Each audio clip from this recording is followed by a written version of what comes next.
Shalom, Bapak Ibu yang dikasihi Tuhan. Kembali kita belajar tentang firman Tuhan dari Kejadian pasal 2 ayat 15 dikatakan, Tuhan Allah mengambil manusia itu dan menempatkannya dalam Taman Eden untuk mengusahakan dan memelihara taman itu. Kita melihat Mazmur 104 ayat 24 sampai 30 dikatakan, betapa banyak perbuatanmu ya Tuhan, sekaliannya kau jadikan dengan kebijaksanaan, bumi penuh dengan ciptaanmu. Lihatlah laut itu besar dan luas wilayahnya, di situ bergerak tidak terbilang banyaknya binatang-binatang yang kecil dan besar. Di situ kapal-kapal berlayar dan lewiatan yang telah kau bentuk untuk bermain dengannya.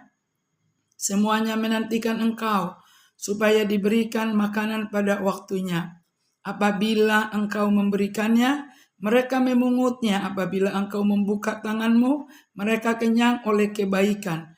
Apabila engkau menyembunyikan wajahmu, mereka terkejut. Apabila engkau mengambil roh mereka, mereka mati binasa dan kembali menjadi debu.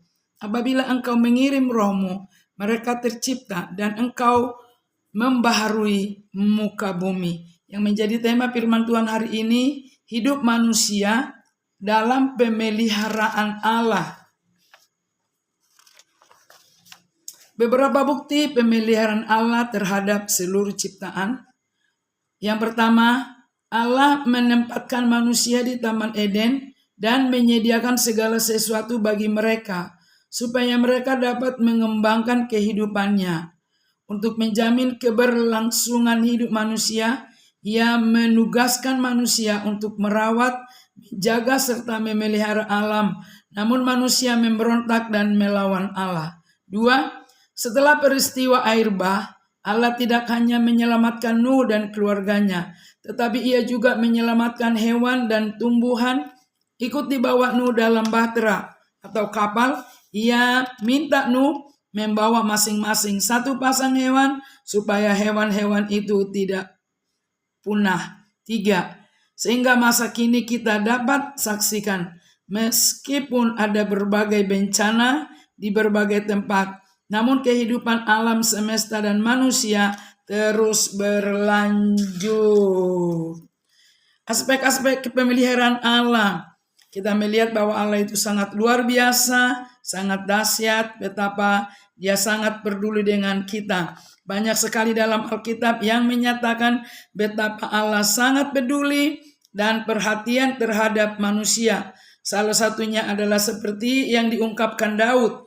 Tuhan adalah gembalaku, takkan kekurangan aku. Mazmur 23 ayat 1. Kata takkan kekurangan aku berarti tak hanya dipelihara Tuhan, tetapi Ia juga memenuhi dan mencukupkan segala keperluan kita. 1, kita mau melihat Ia memenuhi segala keperluan kita. Allah selalu menepati janji pada umatnya, seperti Dia memelihara umat Israel di padang gurun selama 40 tahun perjalanan mereka. Ketika Allah menciptakan bumi, Ia menciptakan musim, Kejadian 1 ayat 14, dan memberi makan manusia dan hewan, Kejadian 1 ayat 29 sampai 30. Setelah air bah menghancurkan bumi, Allah memperbaharui janji penyediaan ini dengan berfirman, selama bumi masih ada, takkan berhenti musim menabur dan menuai, dingin dan panas, kemarau dan hujan, siang dan malam. Kejadian 8 ayat 22. Beberapa mazmur menegaskan kebaikan Allah dalam menyediakan kebutuhan bagi makhluk-makhluk ciptaannya. Mazmur 104 ayat 1 sampai 35, 145 ayat 1 sampai 21. 2. Allah peduli pada setiap detail hidup kita. Terkadang kita bertanya, apakah Allah peduli dengan segala sesuatu dalam hidup kita, bahkan hal-hal terkecil? Kadang-kadang orang berkata bahwa Allah terlalu besar atau terlalu sibuk dengan hal-hal yang lebih penting untuk memikirkan sesuatu yang tidak penting seperti detail-detail kehidupan kita. Allah benar-benar peduli dengan hal-hal kecil yang terjadi dalam hidup kita. Dalam karya kerasulannya Yesus mengajar, ia juga menyembuhkan orang sakit, meluputkan mereka dari bahaya maut, ia juga memberi makan bagi mereka yang lapar. Markus 6 ayat 30 sampai 44. Markus 8 ayat 1 sampai 10, dia berinteraksi dengan anak-anak yang dianggap tidak terlalu penting. Ia meluangkan waktu dengan orang-orang yang dia sembuhkan, menangani masalah spiritual mereka. Ia menolong orang-orang yang direndahkan oleh masyarakat. Yang ketiga, pelestarian. Dengan kuasanya Allah melestarikan dunia yang diciptakan. Pengakuan Daud ini jelas. Keadilanmu adalah seperti gunung-gunung Allah, hukummu bagaikan samudera raya yang hebat. Manusia dan hewan kau selamatkan. Mazmur 36 ayat 7. Kuasa Allah yang melestarikan terlaksana melalui putranya Yesus Kristus, sebagaimana ditegaskan oleh Rasul Paulus dalam Kolose 1 ayat 17. Ia adalah terlebih dahulu dari segala sesuatu, dan segala sesuatu ada di dalam Dia. Oleh kuasa Kristus, partikel hidup yang terkecil pun dipelihara.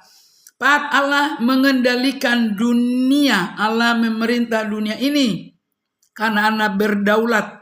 Peristiwa-peristiwa dalam sejarah terjadi menurut kehendaknya. Allah selalu ada dan berbuat dalam segala hal. Mazmur 91 sampai 2. Allah sudah ada secara kekal dan tidak terbatas sebelum menciptakan alam yang terbatas. Kita melihat juga hal ini memperoleh penegasan dalam kitab Nabi Yesaya 26 ayat 12. Ya Tuhan, sebab segala sesuatu yang kami kerjakan, Engkaulah yang melakukannya bagi kami. Oleh karena itu, Tuhan ada di segala sesuatu. Jadi Tuhan pelihara kita dengan luar biasa.